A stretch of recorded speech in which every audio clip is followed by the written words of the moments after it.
নমস্কার। লোকসভা ভোট শেষ হয়ে গেল। লোকসভা ভোট শেষ হয়ে গেছে। আগামীকাল দেশের 543টি লোকসভা কেন্দ্রের ভোট গণনা সকাল 8:30 থেকে শুরু হবে। সকাল 8:30টায় ভোট গণনার কাজ শুরু হবে এবং ভোট গণনা চলবে কড়া নিরাপত্তার মধ্যে।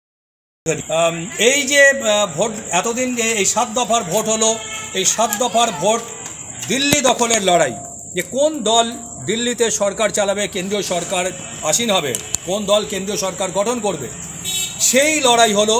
এবং সেই লড়াইয়ের জন্য সেই ভোট গণনা হবে আগামীকাল সকালবেলা থেকে এবং কড়া নিরাপত্তার মধ্যে থেকে কেন্দ্রীয় বাহিনী দিয়ে এই ভোট গণনা হবে। এবং নির্বাচন কমিশন, জাতীয় নির্বাচন কমিশনার যেটা বলেছেন তা হলো যে নির্বাচনের ভোট গণনা শেষ হয়ে যাওয়ার পরেও কিন্তু বিভিন্ন রাজ্যে কেন্দ্রীয় বাহিনী থাকবে, কেন্দ্রীয় বাহিনী মোতায়েন থাকবে, যাতে আইন শৃঙ্খলা পরিস্থিতি না বিঘ্ন ঘটে, যাতে এরকমভাবে ভোট পরবর্তী হিংসায় বা যাতে না বিরাট কিছু ক্ষয়ক্ষতি হয়। কারণ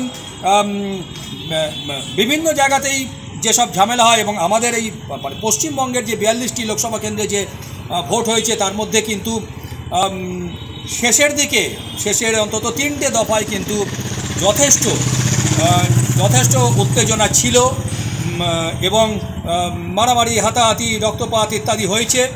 এবং এইটা যাতে ভোট পরবর্তী হিংসায় যাতে এটা মারাত্মক আকার না ধারণ করে, তার জন্য কিন্তু জাতীয় নির্বাচন কমিশন সিদ্ধান্ত নিয়েছেন যে কেন্দ্র কিন্তু থাকবে রাজ্য সরকারেরই অধীনে।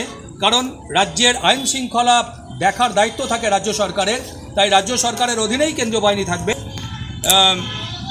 যাতে না কোনো রকম গণ্ডগোল হয়, যাতে না কোনো রকম ঝামেলা হয়। এখন দেখার বিষয় হচ্ছে যে ভোট পরবর্তী হিংসা কিভাবে শাসক দল তারা কতটা রাজ্যের, কারণ বিভিন্ন রাজনৈতিক দল থেকে কিন্তু রাজ্যের শাসক দলের বিরুদ্ধে নানান ধরনের অভিযোগ করেছে, অন্তত শেষের 3টে দফা তো বটেই।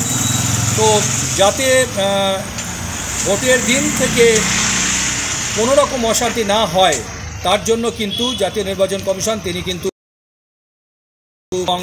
দেখা যাক যে এক্ষেত্রে কি হয় আর বিভিন্ন রাজ্যে কি ফল হয়, কেন্দ্রের সরকার কারা, কোন দল কেন্দ্রের সরকার গঠন করবে, রাজ্যে কতগুলো সিট কোন কোন দল পাচ্ছে ইত্যাদি যা যা হবে সেই মতো খবর আমরা আপনাদের সামনে তুলে ধরব।